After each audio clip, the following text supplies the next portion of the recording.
I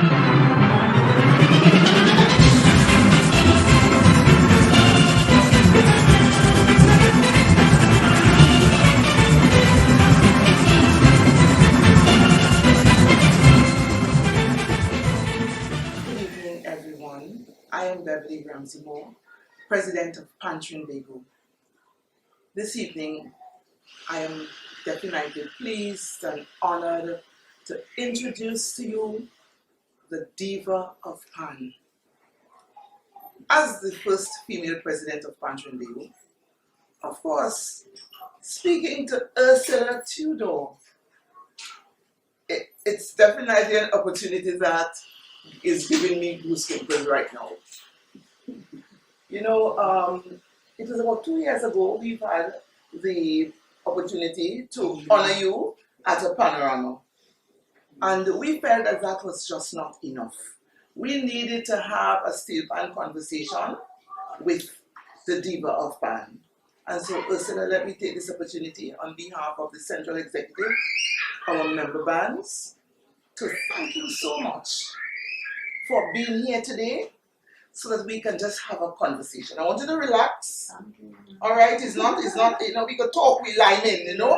It's a pan line with the Diva, not so? And so I just want us to talk about your journey.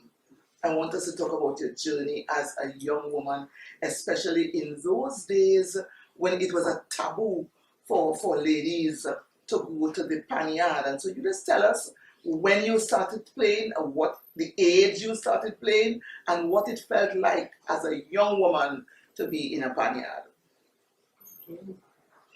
Well, I started playing town about when I was 17, but not in a stationary band.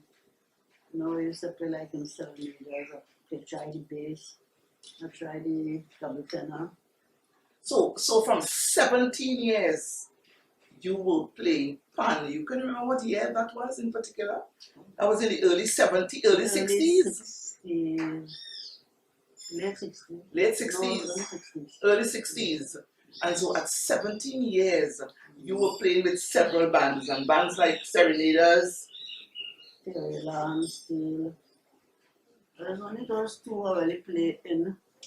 But there wasn't no big band, you just, you know, went on practice and play. So, were there a lot of females in the panyard at the time? No females in those days. So you were one of the first female players. And so how you managed? How did they see you? How did they treat you? But the reason why I started so late is because of my parents. They didn't want us to go in the band, in the panyard, because we had like over the road there, we had a panyard and we lived across there. And my father didn't want us to go. So your dad did not want, so if your dad didn't want you to go, your mommy didn't want you to go, so how you ended up in the yard? Well, you know, they can't go to 24 hours. So you used to run away. I was one of the brothers, I used to run away and go over the father. But it so happened when I reached about 18, 19 years, I met up with this guy Lloyd Lucas. Who is that? Lloyd. Lloyd Lucas. Okay, so when you were about 18 or 19, you had a friend who was a pan man. Right. So arrange and do these little bands and so. But we used to play with Desperadoes. Oh, so I used to go down and listen to the band, listen, until I tell him I want to play the pan. So, because he played tenor pan, so he used to teach me the music home. Right. And I used to go down in the yard and listen to the music when he played. So when I had about 10 tunes, I just went to the band and enjoyed. So you learned 10 songs at home? Yeah. And then you went into Desperadoes. And you became a member of Desperadoes. Around what year was that? Well, that was in 70 at that time. In 1970. But at that time when you went into Desperadoes, was it still a bit a taboo for women? Yeah, or women in the band. So you were the first woman to play in Desperadoes? Yeah, well, I understand I wasn't, but when I went to the Naven. So it was just you, Ursula, and all those Desperadoes men, and you fitted in nicely. That's right. And so what one you started on? Tenor. On the tenor. And you continued playing tenor right through? Right through. But like carnival time, I would take a touch on the base or the tenor base on the road. That's amazing. Yeah. You know, I see the Panyard as a village. You know, it takes a village to raise a child. And so sometimes the village is not just the area where you live, it's the community. And the Panyard is a community. You tell me about your experiences in the Panyard. You think the Panyard is a good place for training and development and empowerment and upliftment? You just tell me about your experiences. What I would say is depends on how you carry out yourself. How you carry out yourself? Yes, when you carry out yourself, it depends on that. If you want to be, if you want to be, you know. So you're saying that as long as you enter a Panyard, the choice is up to you to become what you want to become. Because for the years I in Desperadoes, nobody never really disrespected me. But I used to travel all about with the guys and them, and it was me and them, me and them, me and them. So it is clear that it is whatever path you want to choose. Because you have been playing in Desperadoes for over, how much is that? 4 decades, 5 decades. And you were telling me that you were always respected as a female. Always respect. And that was basically because you respected yourself. Right. So that matter when I go to the Panyard, just when I come to the Panyard, the whole yard lights up. The whole yard. Yes, because everybody is looking to hug everybody. So definitely there's a role for the women in the Panyard, and you think it's because of your motherly instinct. That's right. And all of that. And so what do you think about today, about young women, you know, coming into the Panyard? I think it's because of people like you. Well, most likely, I would say that because now it's like having more female players than male right now. You are quite correct. Yeah. You are quite more correct. More female than male right now because the male and them, for the many standard section we have here is mostly female. All them sections have more female than male. All the sections now have more female than males. What do you think is the reason for that? Well, I wouldn't know, but my figure, well, maybe the female and them like the pan more than me. But when I pay more attention, they're more interested. You don't think one of the reasons why women have been going to the Panyards a lot and more women are playing the instrument, do you think is because of the financial rewards and the women, because of social circumstances, and then you have your children to take care of and all of that? Do you think that is one of the reasons that women are going to the Panyard, because of the extra dollars that can help them? Or is it because the children are going to the Panyard, so now you find the parents going? I wouldn't say that. Because most of the children that are playing pan now come from schools. Right. They learn music and they come in, but most of them doing music, especially female. And so, you know, so I would say finance because you know pan. I have no finance really.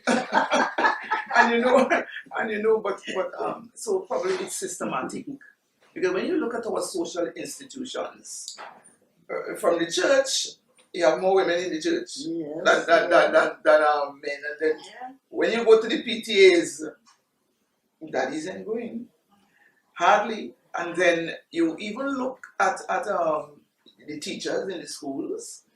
And so now the women are invading the space, and I think they're doing an excellent job. What do you think? Yes, because when they call practice, most people see the women. The men coming in one, you know, but the women coming to practice. So they're more interested. So for you, what do you think? So, I mean, because of the trend, you knew that one day a woman would have been president in Trinbago. Yes, women do everything now, you know.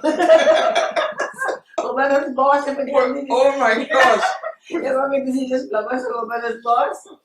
But so when you think about the journey in terms of a woman, how do you feel today that you now see a woman elevated to the prime position? Well, I feel proud. I feel well proud to see that a woman president come in the pan. Well, But you know it wasn't easy, right? I know. I know it wasn't easy. You know it ain't easy to break that glass ceiling, you know, because I mean, as you quite rightly said, and I like how this story is developing.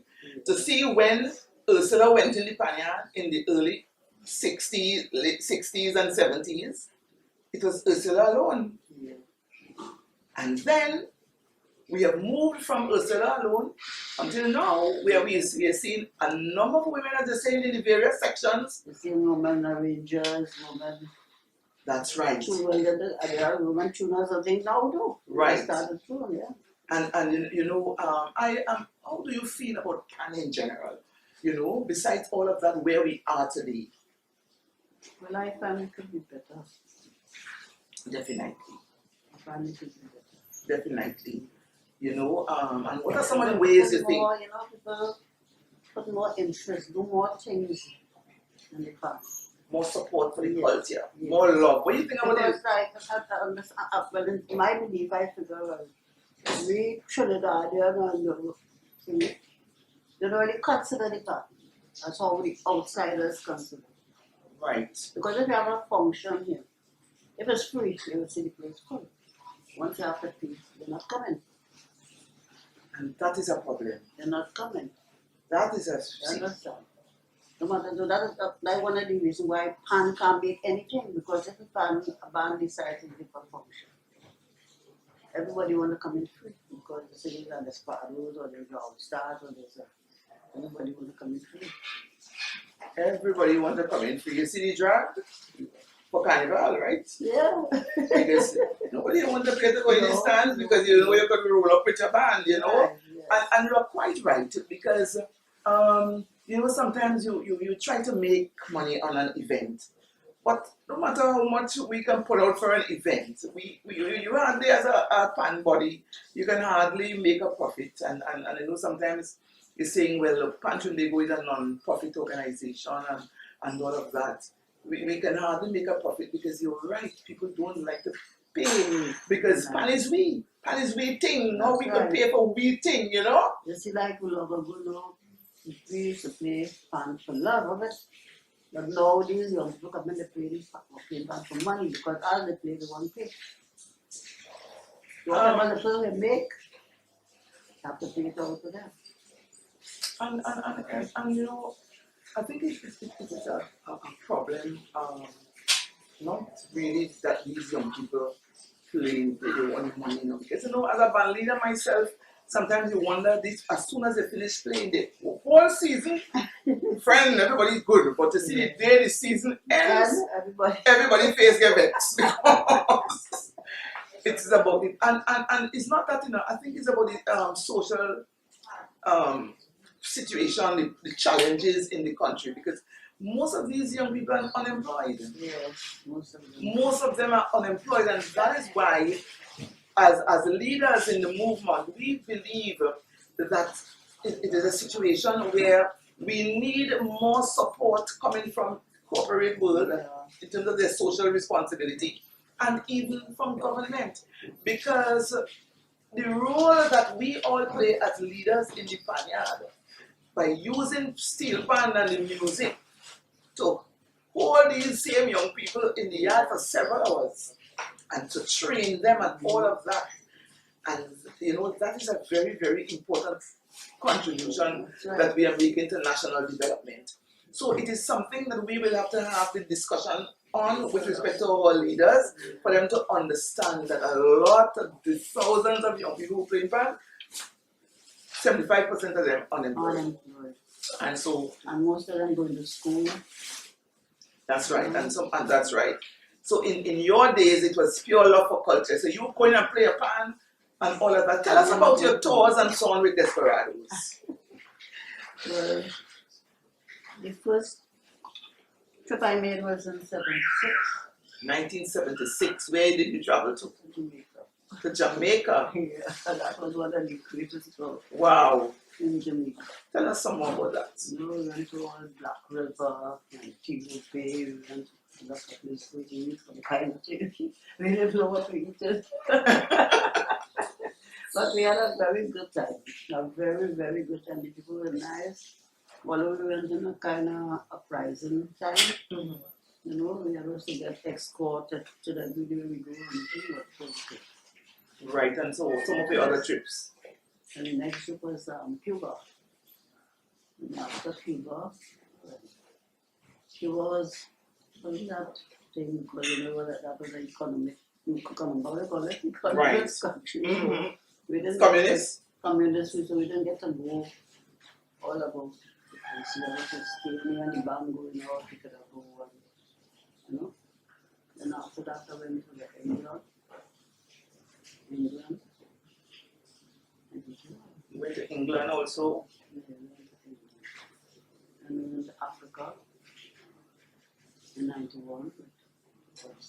Also, you went to Africa in 1991.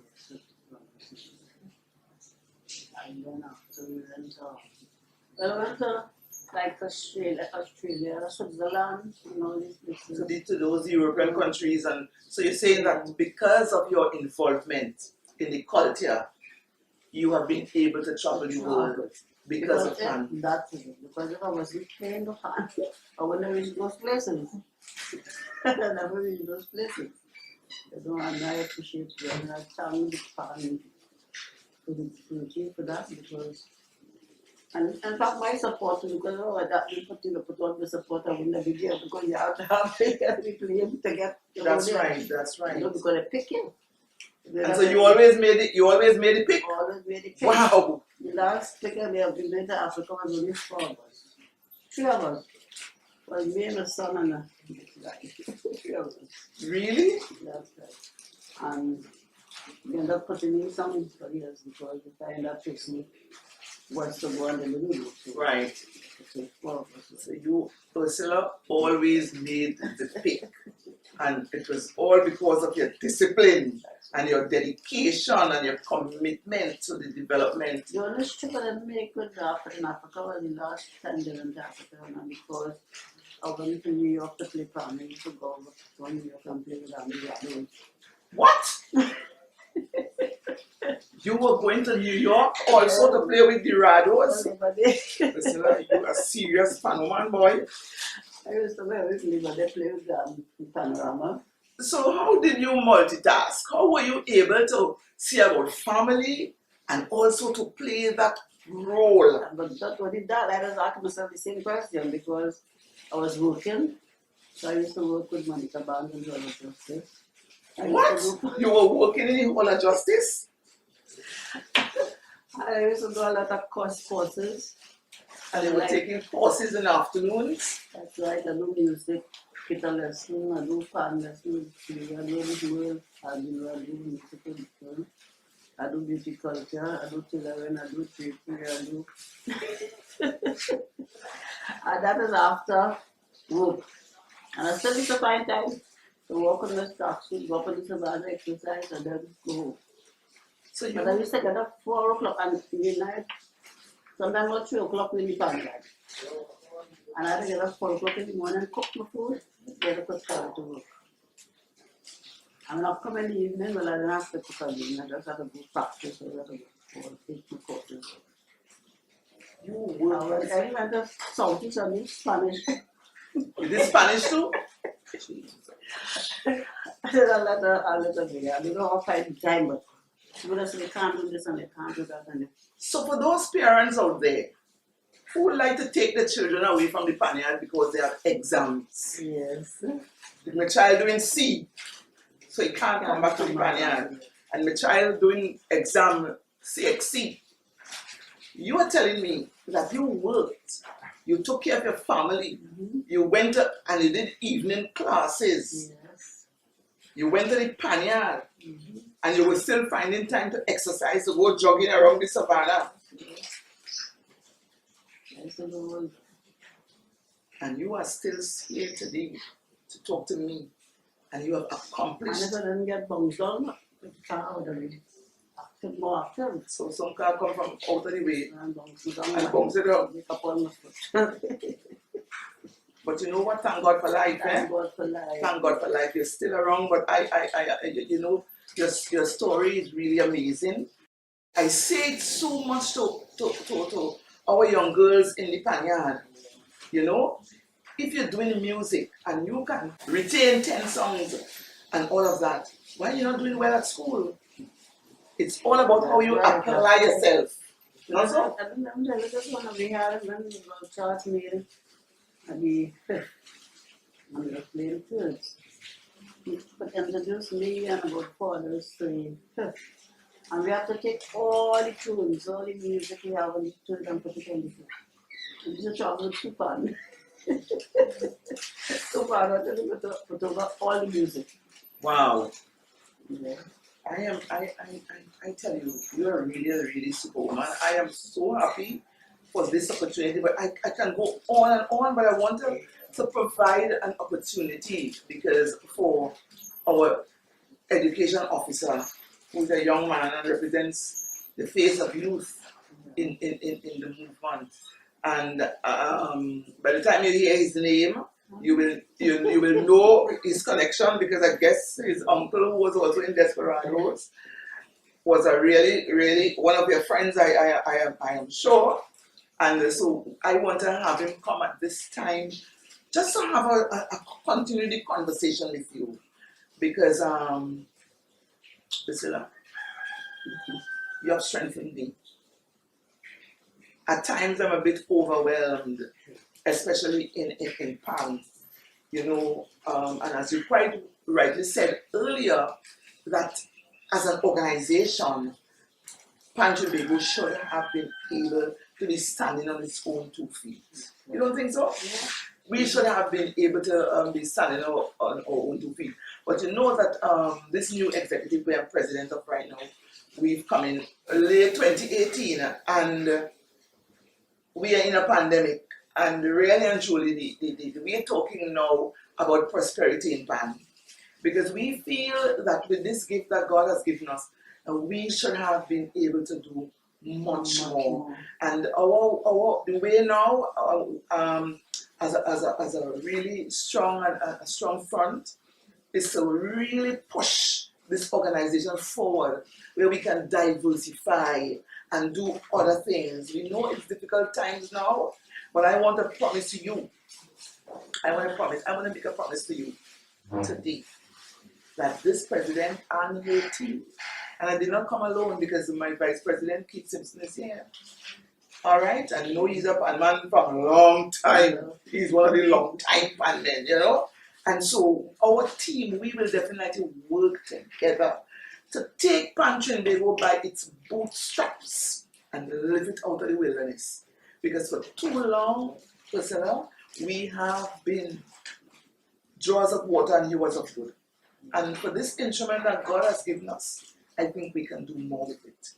And as long as I have the strength, and with support from people like you, I want to assure you, my sister, that together we are going to move mountains. Well, once I have health and strength, you know, I'm supposed to know.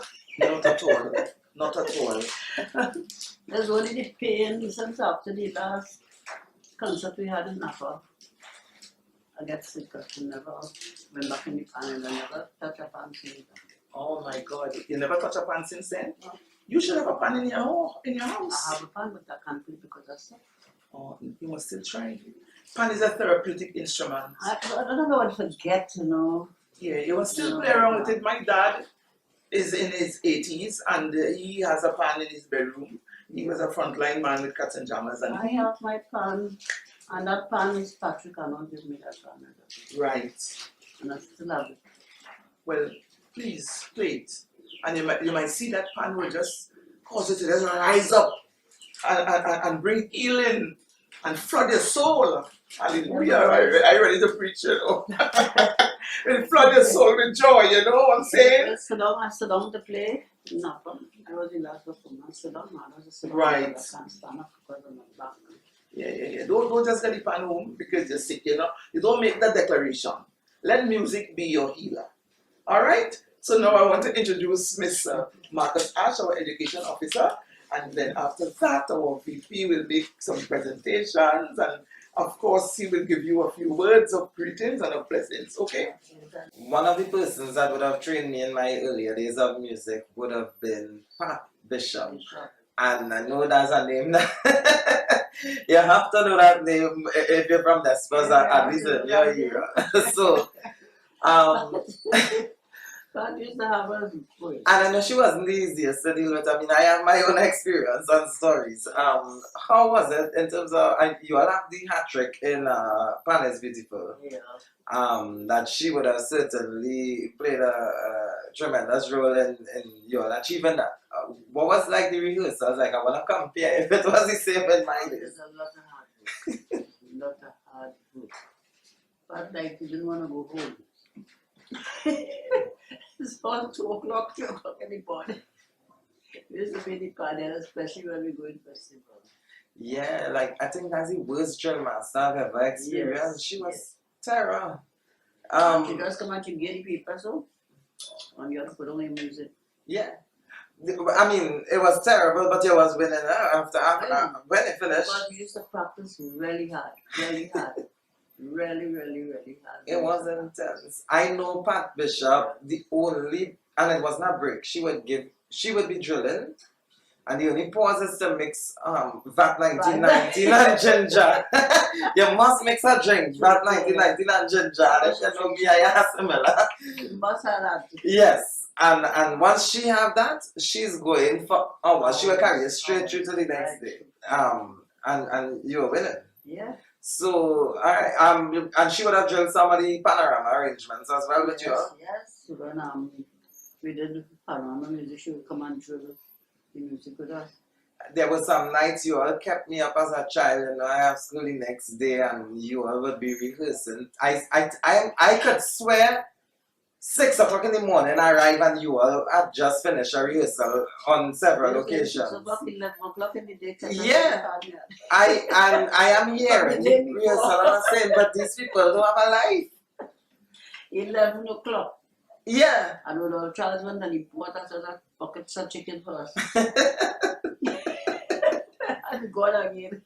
Now, in terms of the generation that you were part of, so we had Uncle Tash, you would have known his brother Herbert, yeah, and the Buffy, and that whole double second section that used to really feed you, the double second section.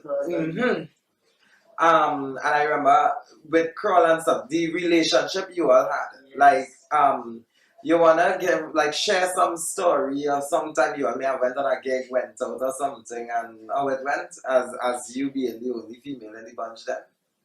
Well, the only story I can do like that is like it have times that we're going to play like the only female partners have to play. So were they overprotective of you, yes, from other men, maybe in other bands? Well, no men don't used to really come around with you, you really know that's right. But they're very territorial.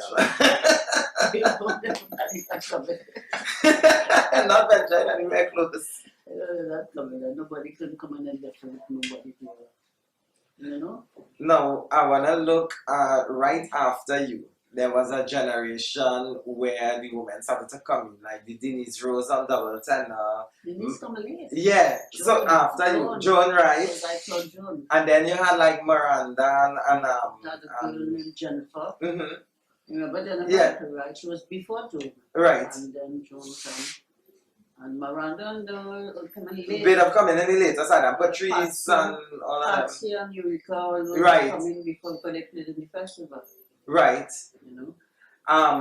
How was like the relationship with them in terms of you being the older woman that they would have to look up to? Just normal, we just moved together. It was just normal, natural. Yeah, okay. It was over nobody or nobody below nobody. Right. It's just like what, you know. If everybody used to room like anybody on the room with me, because they used to travel when we won the festival and then.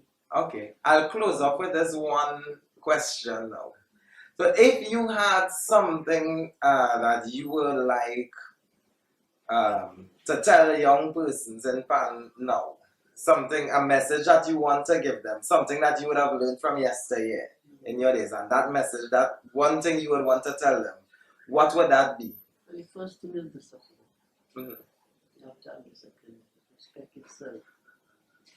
And when you respect yourself, everybody will Respect it. Hold on, yeah, let's say that to the camera. I want you to watch the camera. Say that a little louder. I agree. Yes, you have to have respect. Respect yourself, you know. And when you respect yourself, everybody will respect you. But if you have no respect for yourself, well, you know, just, I agree. you know. And I will encourage them, you know, like to do music. You know, if they could arrange, if they could Steelpan do something, to make something out of and to get something out of it. I couldn't do that because I had too much to think with. But we saw that. I was still trying to learn the music. I could do about after 3 grades of music I did. Right. You know, because I still do, I'm doing this man Wade and I do with Edward, wait or yeah, okay. and I did with Merle Albino. Mingle too, right. Yes. Okay. So I do a lot of things, so I don't have time to stick to one thing, you know. To stick to one thing, so I've taken this as a professional because I'm done working already. And I will go in the government, I can't leave there and go. I have a question that I wanted to ask. I usually ask some of the older people. I'll close out after this one. In 1979, I always ask the older Desperadoes that we had a boycott in Panorama. And everyone knows the story that Desperadoes would have crossed the stage and played and stuff. Were you there then? And what was the atmosphere like with that? The reasoning behind it and everything? Well, band just went through and played. Was that just Rudolph Charles' instructions? So you just did that? I just went and played. Was there any reasoning behind it? Band to go in. Mm-hmm. You know, no band wasn't supposed to cross the stage, but we went to cross the stage. Well. Just because of the captain's orders? Yeah. Alright, I like that. One quick thing, I know Desperadoes in 1975, you all would have ran out, just like me, ran out in the preliminary rounds, kick out. That's and you all. caught. No, that was the Hatters would have won. Oh, yeah. And Desperadoes ran out. But what I like in terms of that story in 1975, you all are the only band that ever ran out and come back the next year and just say, I'm taking back my championship. Because, and then when the next year after, and Desperadoes have that history of bouncing back. That's something that I look at, I respect, and I'm trying to achieve now. So I'll leave it there. Tell us in the street. It's all about licking your wounds and coming again. Yeah. So at this time, I'd like to call the Vice President, Mr. Simpson, who's going to make a presentation to you. And it was a pleasure, Ms. Ursula. I enjoyed it. Enjoying talking to you, in fact, because I'm not doing it. Of course. Yeah, so it's a great pleasure being in the presence of Ursula, because as someone who has been around the first Panorama in Savannah, 1963, because I grew up in St. James in 56, opposite to Tripoli. I was in Pan and head all the time. But what I remember about Desperadoes was in 65, where the first band to come in Savannah on a trailer, what you call a little boy. I just spent a few minutes on the contribution that Desperadoes also made before your time in Mass. And they played Mass that competed with big bands and so. Frozen North, Cult of the Leopards, and in 1959, Noah's Ark, you must have heard of what Noah's Ark. Yeah, I remember Noah's Ark. I was 9. So that Desperadoes made their contribution. But coming back to you, you were in the line of 2 women before who made contribution. One was Hazel Henley, who in the 50s had the first female band, Girl Pat. And then you had Daisy James McLean, she's still alive. Yes, she has a band. In 1976, Desperadoes won with Pan in Harmony. And in 77, playing Hasty Crawford. I was playing in 1977 third world, and we were playing Gold, which was a very popular song. And we said we beaten everybody that year. Unfortunately, Desperadoes came and they won. But it was all good fun. Well, I just read 2 or 3 quick things here, and I will leave it with you. Some stuff that I was going through in a book on Desperadoes. And it says that Ursula Tudor became the first female stateside member of the band in 1970. And he visited Jamaica in 76, US in 1977, Carnegie Hall. Ursula Tudor was there, 5 major appearances, and so on. So I will leave this information with you, which will probably I'll copy the entire book and somehow get it to you, because it's about the history of Desperadoes and all the players. And there's a photograph when they had when you got the accident, they had a fundraising at Whitco Grounds. So I will leave this with you. Thank you very much. So I'd like to thank you for the contribution that you made. And people always remember you, Ursula. And that's why. So thank you, and I'd like to wish you all the best and God bless. Thank you. But we like to present you with a small token from Trinbago. This is for you. This is you in any way possible. Okay, and I said we like to wish you. Yes, I got a sign. The sign name. Right. Let me see. Sure. Right here.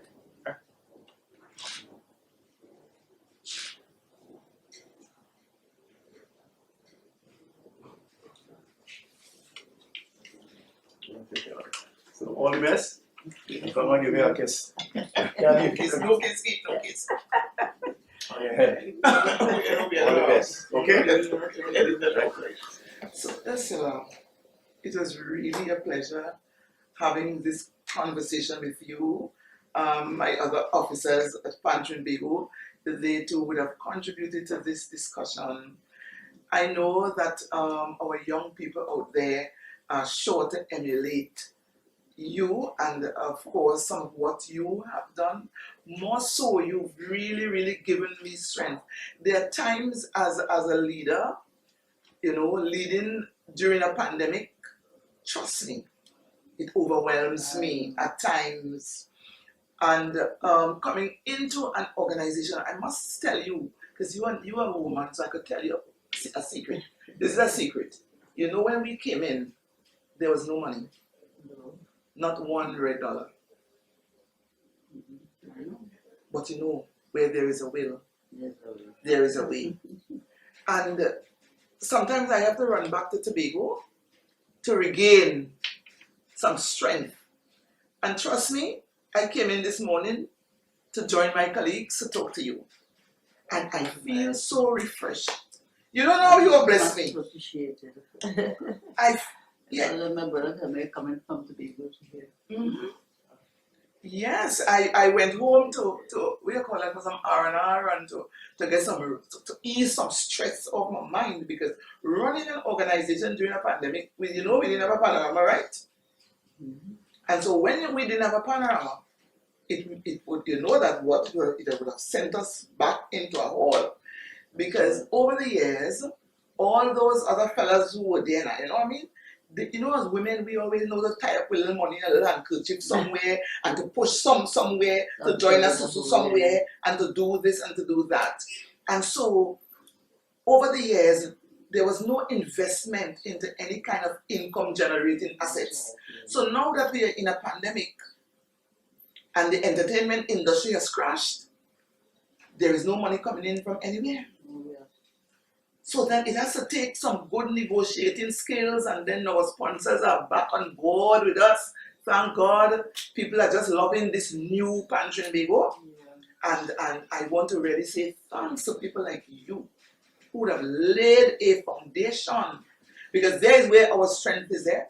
Our strength lies with our member bands out there, like Desperadoes and All Stars and all those medium bands And I don't want to call any band name because I might get into trouble. But I'm saying that all the bands, the single pan bands, the medium bands, the small bands, the large bands, all of our bands out there are the strength upon which we stand.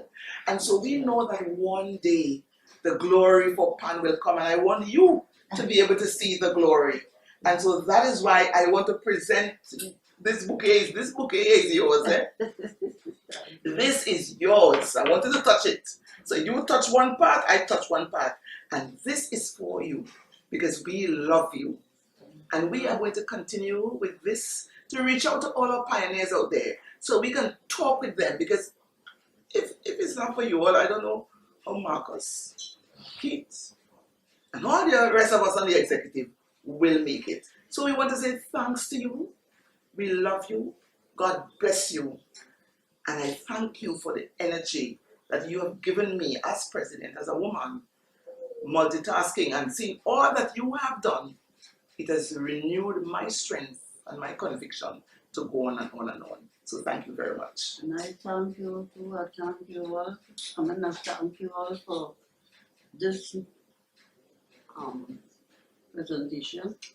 Thank you for the interview, because just last week I was saying I don't want to get nothing on a dead.